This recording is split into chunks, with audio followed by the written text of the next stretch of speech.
नमस्ते सदावत्सले मातृभूमे। आखिर Rahul Vinci, Priyanka Vinci और ममता बनर्जी को इतना डर क्यों लगता है? क्यों उनको ऐसा लगता है कि जगदीप जी धनखड़ उनके साथ गलत कर सकते हैं? क्यों विंची परिवार को, या जो अपने आप को तथाकथित नकली गांधी परिवार कहते हैं, नकली गांधी परिवार को इतना डर क्यों लगता है कि उनको लगता है कि उत्तर प्रदेश सरकार उनके साथ गलत कर सकती है? उत्तर प्रदेश हालांकि जब से योगी आदित्यनाथ जी सरकार में बैठे हैं तब से इस मामले के लिए तो बड़ा मशहूर है।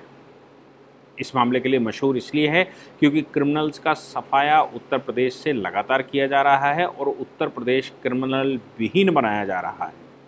लेकिन राहुल विंची जब आए तो पहले तो राहुल विंची, जब प्रियंका विंची आई थी तो प्रियंका विंची को रोका गया था, प्रियंका विंची वाड्रा, उनको रोका गया था कि भाई आप घटनास्थल पर मत जाइए। लेकिन वो पुलिस के साथ भी बड़ी बदतमीजी करती रहीं, बहुत हड़काती धमकाती रहीं, क्योंकि आखिर वो युवराजों का परिवार है, अपने आप को समझता है कि वो देश की सत्ता चलाने वाले लोग हैं, इसलिए पुलिस क्या, प्रशासन क्या, और लोगों को हड़काना धमकाना ये शुरू से फितरत में है।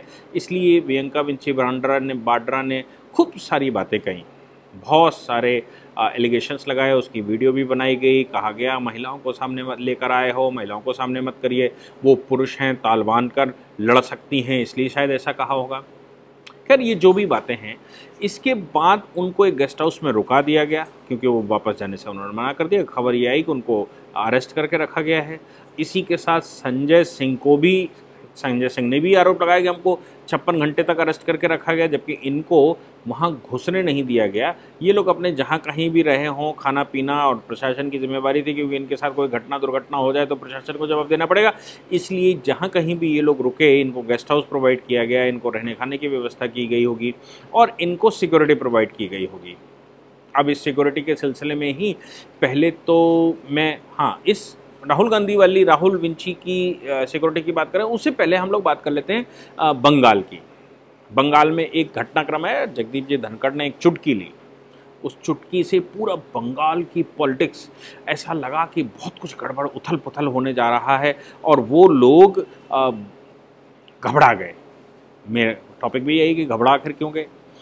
घबरा इसलिए गए क्योंकि आर्टिकल 188, अभी आपको मालूम है भवानीपुर से ममता बनर्जी जीत कर आई हैं, तो ममता बनर्जी के जीतने के बाद अब सवाल पैदा होता ओथ का, और जो ओथ का नियम है वो आर्टिकल 188 में कॉन्स्टिट्यूशन में गवर्नर को पावर होती है कि गवर्नर सभी नए चुने हुए लेजिस्लेटिव असेंबली के मेंबर्स को शपथ दिलवाए। होता क्या है, जनरली गवर्नर सबको शपथ नहीं दिलवाता है, गवर्नर केवल काउंसिल ऑफ मिनिस्टर को शपथ दिलवाता है, चीफ मिनिस्टर को शपथ दिलवाता है, और बाकी ये पावर डेलीगेट कर देता है विधानसभा के अध्यक्ष को। विधानसभा प्रोटेम स्पीकर चुनता है, प्रोटेम स्पीकर बाकी सबको शपथ दिलवाता है।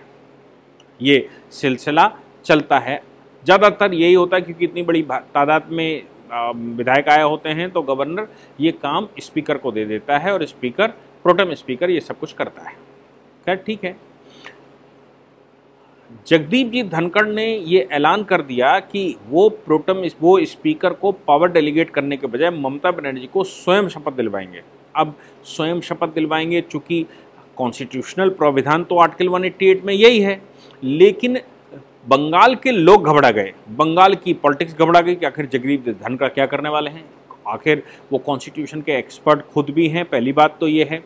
दूसरी बात, वो वेरी ओल्ड पॉलिटिशियन है। तीसरी बात ये है कि वो कभी भी अपनी बात कहने से पीछे नहीं हटते और संविधान समझाने से भी, ममता बनर्जी को हो चाहे किसी और को, संविधान समझाने से भी पीछे नहीं हटते। और उनकी दिलेरी तो आप सब जानते ही हैं। मैंने पहले भी कई बार बताया है कि मैं जब जादवपुर में और बाबुल सुप्रियो, मेरे कार्यक्रम में बाबुल सुप्रियो को भी बुलाया गया था, और हम जब वहाँ फंस गए बंगाल में, तो फिर जगदीप धनखड़ ने पूरा प्रयास किया और वो स्वयं अपनी कमांड लेकर उस भीड़ में, जहाँ 5-7 हज़ार 10 हज़ार लोग हों और मॉब लिंचिंग की पूरी तैयारी हो, हम वहाँ पर फंसे हुए हों, वहाँ पर जाकर एंग्री यंग मैन की तरह गाड़ियाँ गईं और उन्होंने हमको लिया और लेकर वहाँ से निकल लिए हों। तो दिलेरी के तो उनका जवाब ही नहीं है। जो इतनी हिम्मत कर सकता है कि 5-7 हज़ार लोगों की भीड़ में घुस सकता है और हमको बचाने के लिए घुस सकता है, हमको बचा कर ला सकता है, तो आप सोचिए कि उनमें कितनी हिम्मत रही होगी। खैर, वो अलग बात है। लेकिन जगदीप जी धनखड़ का ऐलान पश्चिम बंगाल सरकार को कुछ हजम नहीं हुआ और उन्होंने उस मामले में तूल पकड़ना शुरू कर दिया है। उन्होंने कहा कि भाई विधानसभा के अंदर ही अभी तक विधायकों को शपथ दिलवाती जाती रही है, इसलिए उनको भी, यानी कि ममता बनर्जी को भी विधानसभा के अंदर ही शपथ दिलवाई जानी चाहिए। अगर धनखड़ साहब भी दिलवाना चाहते हैं तो विधानसभा के अंदर दिलवाएं, नहीं तो धनखड़ साहब ना दिलवाएं, स्पीकर दिलवाता है स्पीकर दिलवाए। लेकिन धनखड़ साहब ने ऐलान किया कि नहीं, मैं ही शपथ दिलवाऊंगा। अब सवाल ये पैदा हुआ कि अगर 7 तारीख की शपथ का दिन चूज़ किया गया था, अगर 7 तारीख को न दिलवाएगी धनखड़ साहब, पता नहीं क्या करेंगे, क्या उनके मन में है, कहीं वो टाइम तो लैप्स नहीं करना चाहते, कुछ और तो प्रावधान नहीं ढूंढ रहे, या बहुत कुछ घबराहट अंदर हुई, तो ट्विटरबाजी शुरू हो गई, फेसबुकबाजी शुरू हो गई और व्हाट्सएप पे मैसेज जाने लगे, मीडियाबाजी शुरू हो गई, सब कुछ बवाल वहाँ पर शुरू हुआ। आपको सुनने में इसलिए नहीं आया क्योंकि गांधी परिवार ने पूरा का पूरा फोकस शिफ्ट करके रखा लखीमपुर में। लखीमपुर की घटना उन्होंने इसलिए उसको तूल पकड़ाया क्योंकि उससे हनुमानगढ़ की घटना जिसमें 4 लोग सरकारी बस से मारे गए और वहाँ पर किसानों के ऊपर लाठीचार्ज किया गया, उनको लहूलुहान किया गया, और दूसरा घटना छत्तीसगढ़ की हुई। छत्तीसगढ़ के अंदर भी ये पूरा प्रयास किया गया, वहाँ पर लाठीचार्ज किया गया, एक हिंदू युवक को मुसलमानों ने मारा, उसके बाद त्यौहार मनाने से मना किया गया, वहाँ ध्वज फाड़ दिया गया और वहाँ दंगे हो गए, वहाँ कर्फ्यू लगाया गया।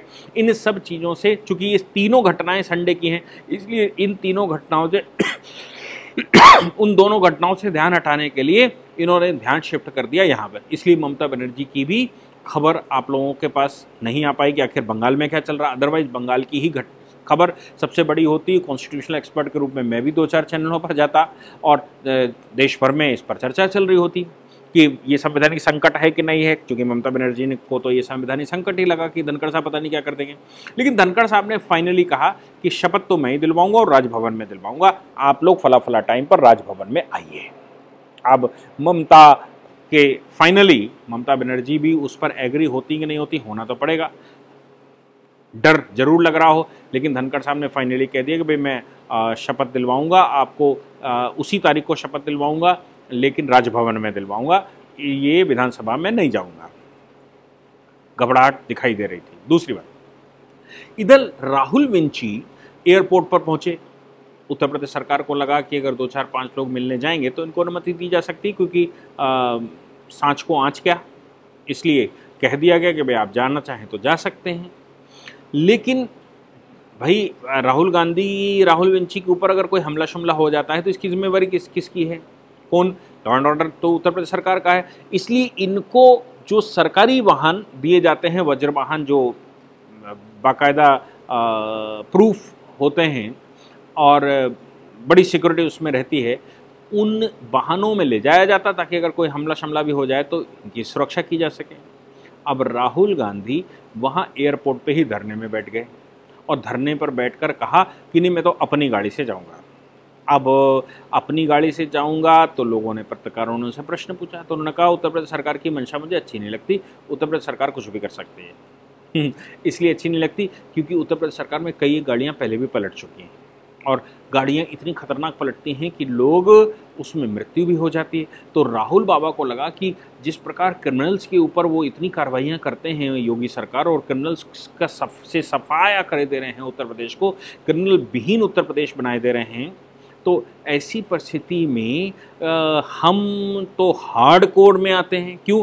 क्योंकि सरकार जब जिस समय मनमोहन सिंह की चली उस समय बहुत सारे घोटाले हुए, 2G, 3G, जीजाजी, कोल घोटाला, पेट्रोलियम घोटाला, बहुत सारे तरह के घोटाले हुए और बहुत लंबी लंबी रकमें यहाँ से विदेशों में गई। उनका बहुत कुछ हो रहा है, उन पर इन्वेस्टिगेशन भी चल ही रहा होगा। तो ये पुलिस प्रशासन, ऐसा ना हो कि उत्तर प्रदेश का पुलिस प्रशासन मुझे जितने क्रिमिनल्स उन्होंने मारे हैं उन सबसे ज़्यादा टॉपर हमको मान ले और कहे कि देश के हज़ारों किसानों ने आत्महत्या इसलिए की क्योंकि तुमने करप्शन किया, देश में हज़ारों मजदूरों ने आत्महत्या इसलिए की तुमने करप्शन किया, देश में बहुत सारी बड़ी आबादी दुखी इसलिए हुई क्योंकि तुमने उस 10 साल में करप्शन किया।